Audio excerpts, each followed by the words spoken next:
Good evening to all of you, and welcome to our colloquium today. Maybe first a few housekeeping rules, as we say. In order to save bandwidth, it would be nice if you could turn off your cameras during the presentation.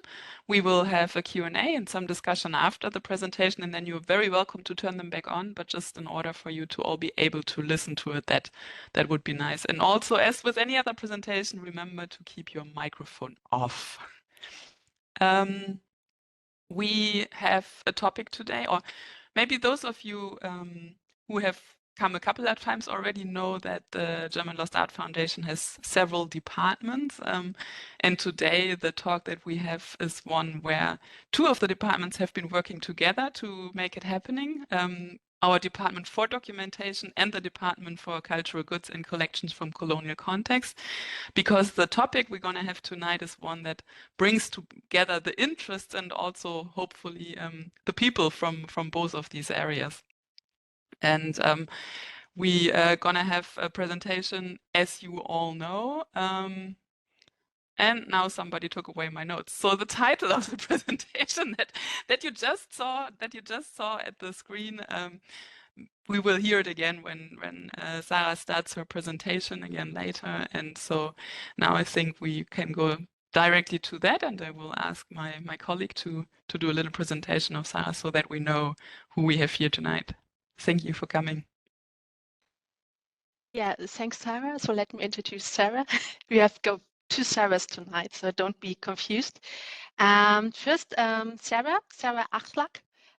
She's a PhD student at the Technische Universität Darmstadt in the Department of Humanities, Data Science and Mythology. And at the same time, because no one is content with just one job, she needs a second job. She's also eine wissenschaftliche Mitarbeiterin at the Museum für Naturkunde in Berlin. So a very busy woman. We are very glad we got her here tonight.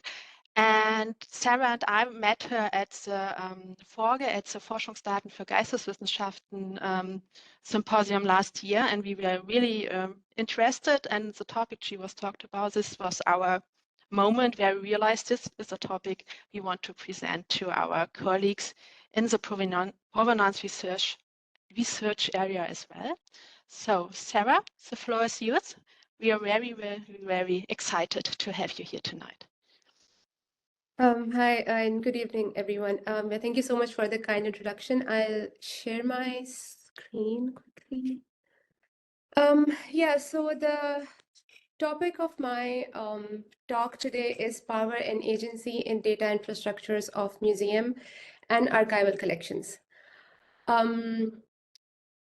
My research is deeply inspired by and lens from the intersectional feminist and anti-colonial framework. And with the work that I'm doing, I am trying to apply these concepts to digital representation of museum and archival collections. So today I will be sharing with you some of the primary terms, concepts, frameworks, and literary sources that have guided my research so far. I will also talk a little bit about the current stage of my PhD research and also the research project that I am part of at the Naturkunde Museum of Berlin. So since the topic focuses on power and agency in digital museum and archival collections, I would like to start by showing you as an example a few archival items at Museum for Naturkunde Berlin related to the Tenderguru expedition. So the Tenderguru expedition was carried out for excavation and acquisition of dinosaur bones in form of fossils in present-day Tanzania. This is back when Tanzania was a German colony and it was called German East Africa. Tenderguru expedition spanned over 4 years from 1909 to 1913. And during this time, Berlin and Germany received 250 tons of dinosaur bones from German East Africa. So the dinosaur bones, as you see displayed in the foyer of the Naturkunde Museum, were also acquired during the Tenderguru expedition.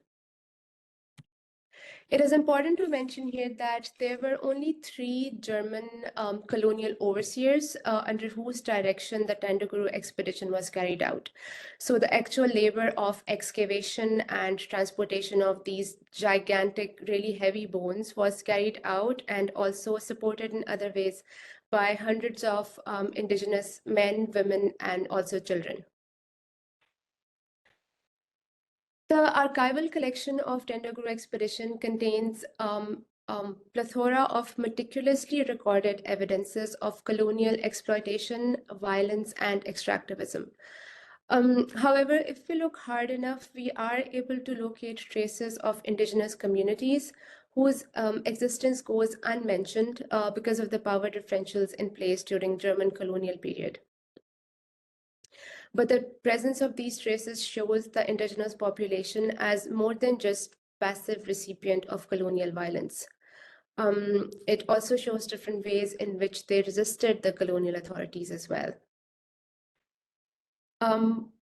One testament that could be viewed as indigenous people working on Tendaguru site trying to exercise their agency is the archival evidence of the names that the field hands working on the site themselves gave to the dinosaur bones or the skeletons. So this, for example, you see on your screen is a page from one of the field books from the archival collection. So on left side, it shows the skeleton, the alphabets that were assigned to skeletons. And on the right side, you see names of skeletons such as Muhammadsaurus, Salimosaurus, Abdullahsaurus. These were the names that the indigenous population who was excavating and transporting the skeletons gave to the dinosaurs. These names were always treated as temporary. However, their presence in the archival material highlights the connections that the Tanzanian field hands built with the bones by naming them after their local names and places. Even if not intended so by the Tanzanian field hands, the deviation from Western taxonomies of naming fossils could be regarded as the resistance to colonial epistemologies. In the archival material, there's also presence of drawings and sketches that cannot be attributed to the German overseers, who were keeping a very detailed record of the excavation. On the drawing, along with the drawing itself, you also see the field names, sorry, the names of some of the Tanzanian workers who have survived in these archival collection. In case of this, you can see here Mimi Salisi and Tichani Pika, which is inscribed on this piece of paper. The presence of these hand-drawn artifacts that have survived in archival resources alludes to the silences of hundreds of other Tanzanian or indigenous workers whose labor has so far gone unacknowledged and unrecognized despite their presence in archival collection. I have to mention here that when I say traces of their existence in archival collection, I do not mean just the presence of indigenous population in photographs. Because photography was in some ways also a primary tool that was used to capture and exoticize the colonial population. Cameras used for the service of the empire also participated in decontextualizing the scenes captured by the camera shutter, because it in some ways removed the colonial power differentials under which the photographs were being taken. So when I talk about looking for agency in archival or museum collection, I focus on the actions of the indigenous population or the narratives produced by them that have survived till now, or their resistances, or the willpower that they exerted, which was so strong that it could still be seen through layers and layers of colonial narratives that are present in our museum and archival collections. Now, coming to the topic of the presentation, how do we integrate these different, very complex narratives into the digital representations of museum and archival collections? For the rest of the talk, I will focus on different concepts, frameworks, and theories that could be integrated into data infrastructures in order to highlight the colonial violence, but also to highlight the agency of indigenous population as well. So the three examples that I showed you, one common theme among them is the overarching colonial violence and colonial extractivism. However, there are also different degrees of domination based on gender, race, religion, age, nationality, ethnicity, and so on, that were used to enable and also justify this colonial violence. And all of these power differentials, when they're left unaddressed, this could lead to them being reproduced and transferred to the digital world in form of data biases.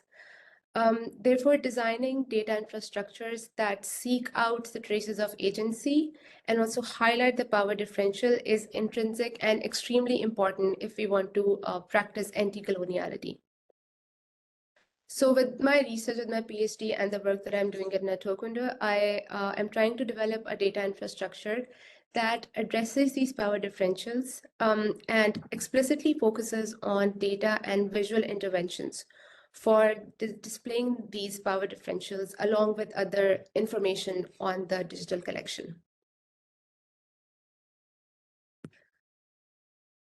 Because my research focuses on agency, it is inspired by rich literary history that women of color and especially Black women have developed on feminism.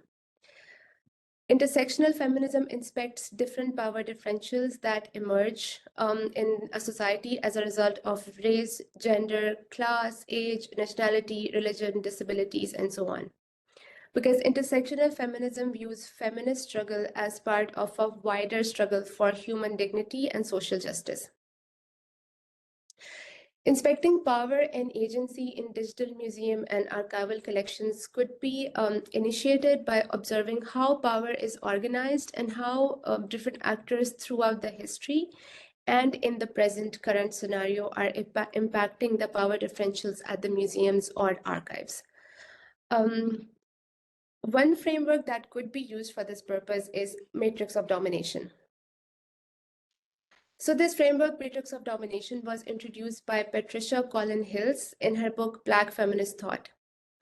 And this framework examines how, where power is located and how it is mobilized. According to matrix of domination, people experience oppression not only through categories of identities that they might hold, for example, of their race, gender, disability, class, and so on, but through intersection of larger structural systems, such as white supremacy and heteropatriarchy. So matrix of domination says that there are 4 levels across which power operates: structural domain, disciplinary domain, hegemonic domain, and interpersonal domain. Structural domain organizes oppression. It encompasses how social institutions are organized to reproduce subordination over time. And one characteristic feature of structural domain is its emphasis on large-scale interlocking of social structures. Disciplinary domain manages oppression through bureaucratic procedures and so on. This style of organization of power becomes highly efficient in both reproducing intersecting oppressions and in also masking their effect. Hegemonic domain justifies oppression by shaping consciousness. To maintain their power, dominant groups create and maintain a popular system of common sense ideas. The significance of hegemonic domain of power lies in its ability to impact society's thoughts and perspectives via manipulation of ideas, images, symbols, and ideologies. And lastly, interpersonal domain. This domain operates through day-to-day practice of people treating each other. Because although most individuals have little difficulty in identifying their own victimization within some major system of oppression, they typically fail to see how their thoughts and actions might be upholding someone else's subordination. So this is the framework of matrix of domination, and power and agency can be explored in digital museum and archival collections by applying this concept to them. Because museums and archives and other cultural institutions are composed of a complex web of entities where each entity holds diverse positionality and responsibility. There are obviously people who hold different positions of power in museums and archives. But along with people, there are other actors or entities, such as concepts, practices, groups, collections, research programs, visitors, management staff, nation state, and so on, that shape these institutions. All of these entities hold a position in the matrix of domination, and they have different degree of decision-making power. And this power determines what is excluded and what is included in collection history, but also in the data that is produced through that collection history.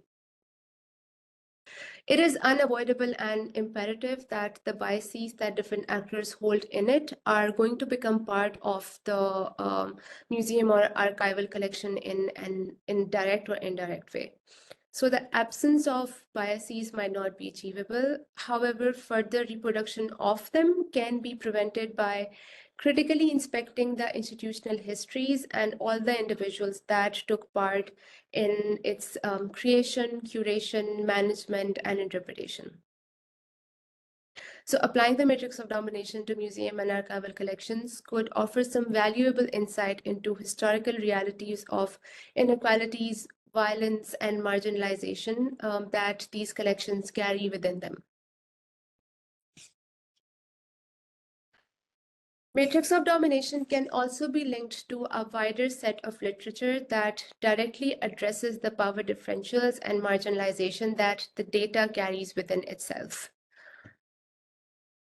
The book Data Feminism, for example, offers concrete step of actions for people working with data in any capacity, including museum and archival collections, to integrate feminist ways of thinking into their work and to resist or mobilize the data that surrounds them for justice and equity. I'm going to briefly talk about these 7 principles of data feminism, along with some important terminologies introduced by the book, because I think these terminologies could provide us with a very useful vocabulary to directly point out the power differentials and also highlight and point out the agency when it is exercised through the data as well. So the first principle of data feminism is to examine power. Data feminism begins by analyzing how power operates in the world.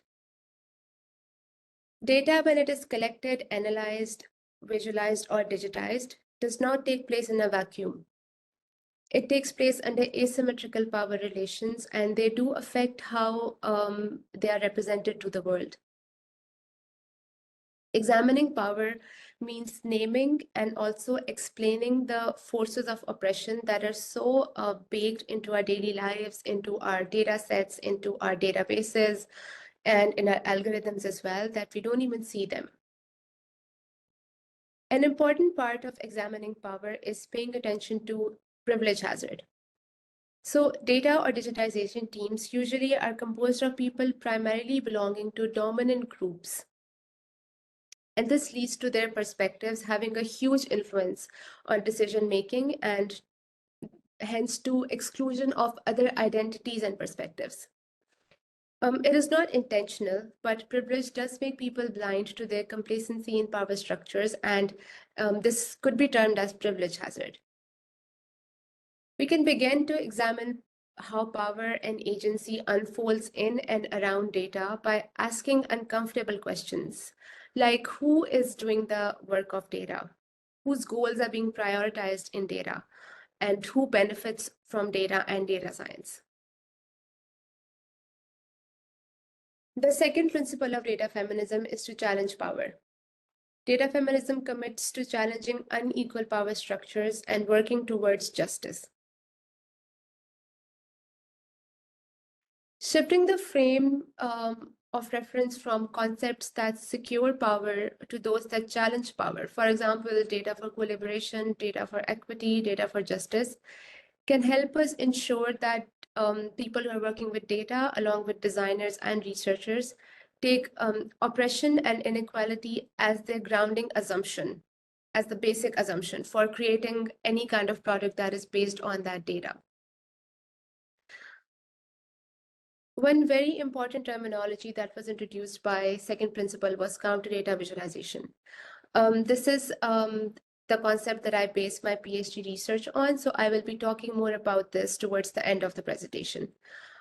So for now, we can move on to the third principle of data feminism, which is to elevate emotions and embodiment. Data feminism teaches us to value multiple forms of knowledge, including the knowledge that comes from people as living, feeling bodies in the world. It is falsely believed that distance brings objectivity because it puts literal space between people and the knowledge that they produce.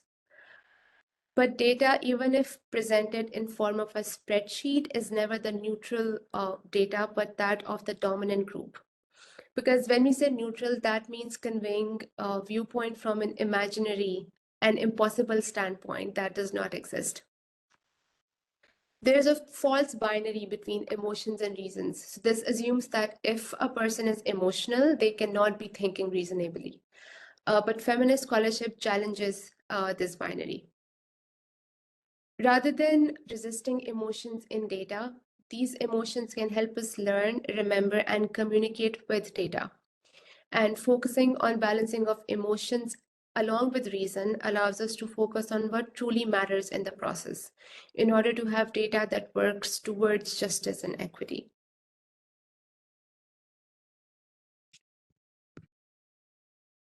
The fourth principle of data feminism is to rethink binaries and hierarchies.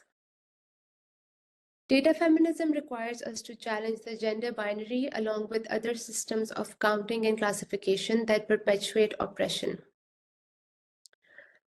Quantitative data, which includes numbers and digits, could be empowering, but it could also be reductionist because it boils down human realities into numbers and binaries. And classification systems are the criteria by which people are divided into categories and numbers and binaries. And these classification systems could have a major impact. For example, one of the biggest classification system is the gender binary, which divides all humans into men and women and male and female. But this does not leave space for people who might not conform to these two binaries. The problem is not the classification systems themselves. The problem is that once they are in place, they become the norm and they don't get questioned about how they were constructed or what values were encoded in them or why they were thought up in the first place. Because if they're not questioned, chances are that lurking under these systems could be false binaries or implied hierarchies that could be harmful. However, one thing to keep in mind is that being counted also means being visible. And for people not conforming to the binaries, or for people who do not fit into the classification systems, anonymity might be preferable. Because being counted makes them visible, and this could lead to exposure violence. Therefore, acts of counting and classification, especially as they relate to minoritized or marginalized group, must always balance harms and benefits, because risk of exposure violence for these marginalized groups are always present. Intersectional feminist approach to counting insists that we examine and, if necessary, rethink the assumptions and beliefs behind our classification systems and constantly question who is doing the counting and whose interests are being served.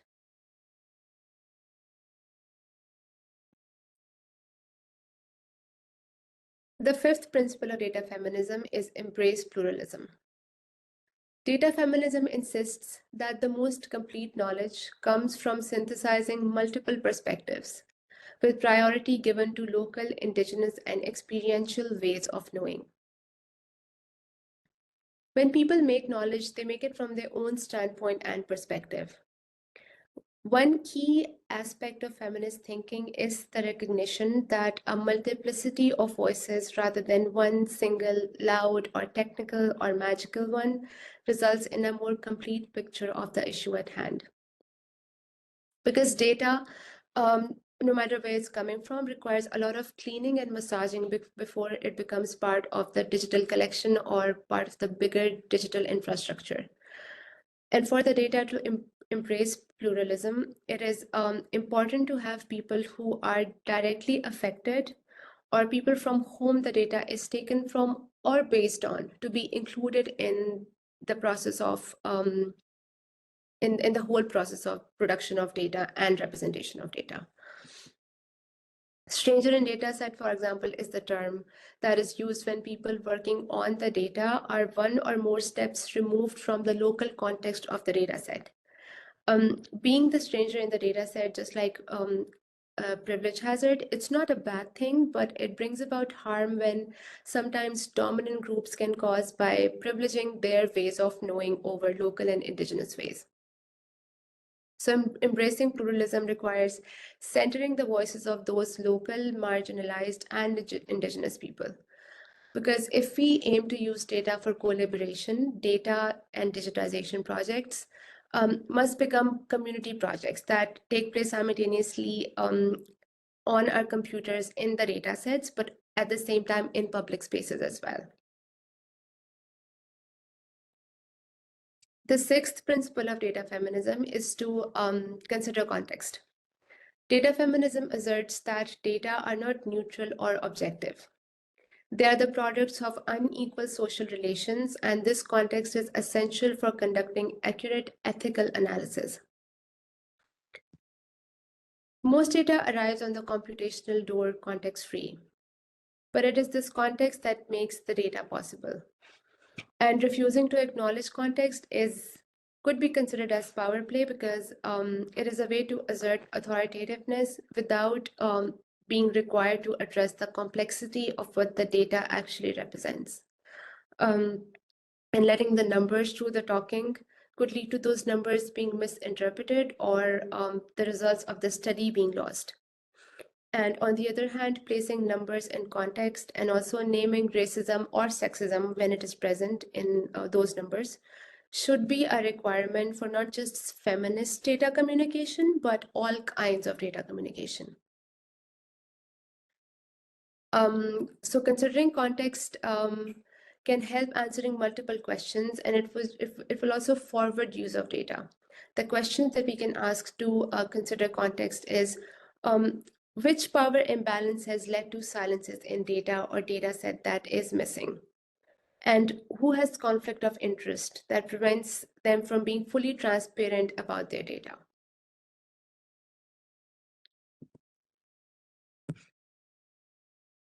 And last, and the seventh principle of data feminism is to make labor visible. The work of data science, like all work in the world, is work of many hands. Data feminism makes this labor visible so it can be recognized and valued. Since 1970s, the term invisible labor has come to encompass the various forms of labor, unwaged, underwaged, and even waged labor that are rendered invisible because they take place inside home or out of sight. But it is this labor that enables people who do the so-called productive work to perform their jobs. Another angle to the labor done by people that goes unnoticed is the emotional labor. This is the labor that goes into managing one's feelings while working in an environment or a society that has specific expectations or standards set for an individual. And these standards are usually set based on the person's race or gender or ethnicity or other identities that they might hold. Showing the work is crucial to ensure that undervalued and invisible labor receives the credit it deserves, as well as to understand the true value and planetary cost of data work. So vigilancy must be adopted in recording who contributed to the project, in what ways, so that no labor goes wasted and is rendered invisible. So these are the 7 principles of data feminism.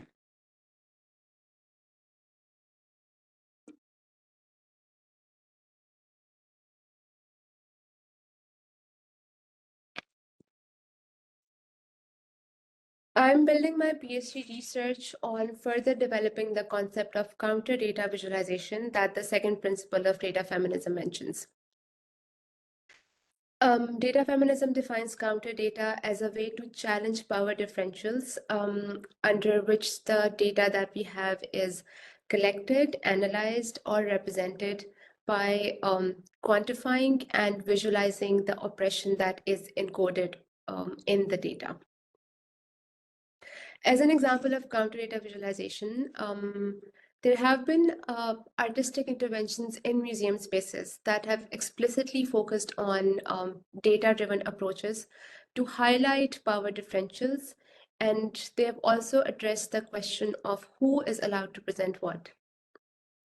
Although the term got more widely known for being used in the book Data Feminism, counter data practices have been employed for making arguments against white supremacy and other societal structures for a long time. This is, for example, a data visualization that was developed by a Black sociologist from the United States called W.E.B. Du Bois. He developed this along with his team for the Paris World Fair in 1900. And this could be an example of counter data visualization. His visualizations explored and humanized different aspects of lives of African Americans in the post-slavery United States, which was still rife with segregation and racial violence. Similar counter data approaches were adopted by civil rights activist and journalist Ida B. Wells in 1815. Ida B. Wells assembled statistical documents on the epidemic of lynching of African Americans in the United States. The data that she produced, she further supplemented by that data by meticulous detail of the fabricated grounds, such as rape, theft, or assault, based on which African Americans were made the target of lynching. This is another example of a counter data visualization. This was done by Guerrilla Girls in 1989. The Guerrilla Girls are an anonymous collective of women artists, and they published an infographic that asked, "Do women have to be naked to get into the Met Museum?" This infographic made a data-driven argument which indicated that the Met Museum readily collects paintings in which women are naked subjects, but it collects very few artworks that are created by women artists themselves. And more recently, Mexican human rights activist Maria Salguero has been compiling data on femicide in Mexico. She's doing this in order to highlight the grave impact that deep-seated sexism has on the lives of women in Mexico. Her project is called Los Feminicidios en Mexico, and with her project, Maria Salguero has so far logged more than 5,000 cases of femicide since 2016. Her work on femicide in Mexico provides the most accessible information on this subject for journalists, activists, and even for victims' families who are seeking justice. So these are a few examples of counter data visualization. And in context of the data that is produced from digitization of museum and archival collections, I have so far with my PhD worked on 4 levels on which museums and archives can highlight power and agency in their digitized collections through counter data visualizations. These 4 levels are recognize, recollect, recontextualize, and reconnect. The first one is recognize. So museums and archives are more than just physical spaces that are designed to house collections and objects. In a lot of ways, they shape identity and memory, but the distilled narrative they produce often contains the most treasured and the most contested facets of the historical narrative. So the counter data strategy of recognize is to observe the positionality of the institution in the past when the artifact was or the object was collected and made part of the collection, but also in the current situation. It involves locating the power differentials that exist and including all of that information along with cultural data that is being visualized or represented. Another counter data strategy is recollect. Stories associated with colonial artifacts in Western museums and archives are told from the eye of the colonizer or the dominant community. Decolonization requires not just teaching a more diverse range of text, but shifting our consciousness. So we become aware of the ways in which we make dominant narrative the reference point of our pedagogies. So recollecting goes beyond critique to rediscovery because it involves assembling the collection data from scratch. The third counter data strategy is recontextualize. Everything in a museum or an archive is political because it is shaped by the politics of the world that made it. It is the context that makes data possible, and refusing to acknowledge that is a power play because it replicates the colonial power dynamics of asserting dominance or mastery without addressing the complexity of what the object or artifact, or in case of digital cultural heritage, the data actually represents. So recontextualizing is a way of decentering the powerful and dominant narrative by separating colonial influence from historical narratives and cultural data, and representing it and exploring it from standpoint of the marginalized or the oppressed communities. The fourth counter data strategy is reconnect. Metadata that is inherited from analog museum or archival collections, it could have the tendency to inherit the biases, which could be gender, racial, or colonial power dynamics, unless it is actively qualified to be analyzed or represented. The problem is not the classification system itself. The problem is that once they are in place in our databases, they become the norm and they don't get questioned about how they were thought up in the first place and the reason behind the way they are constructed. So from classification systems to the choice of wording that we put in our data and in the metadata, all of that needs to reflect the various intersections of power differentials, but also agency under which the object or an artifact became part of the museum or archival collection. So these are the 4 steps that I am in the process of applying to museum and archival collections for my PhD research. As an initial step to further expand these categories, I am in the process of arranging workshops with different museums, cultural institutions, and different research project teams. The workshop will use the framework of matrix of domination to work towards locating the power differentials and traces of agency that are present in different digitized museum and archival collections and institutions. If you think that if you would be interested in application of matrix of domination to the project that you're working on, please feel free to reach out because I would be happy to work together with you to explore different power dynamics or agency in the project that you're working on. I would like to end this presentation with this really good quotation I found in the book called Decolonize Museum, which talks about, if a colonial mindset is about forgetting the past, decolonization must involve a forceful remembrance. Disciplines such as intersectional feminism that have been predominantly developed by marginalized communities offer us valuable frameworks that could be applied to museum and archival collections in order to explicitly highlight the stories of marginalization and colonial oppression. And this is a way of forceful remembrance. I argue that it is not possible to undo the damage that has been caused by asymmetrical power dimensions because they have been inflicted over centuries. But as more and more museums and archival collections are employing digitization and data approaches for their collections, what we can do is active intervention in order to confront and subvert the colonial gaze. Thank you.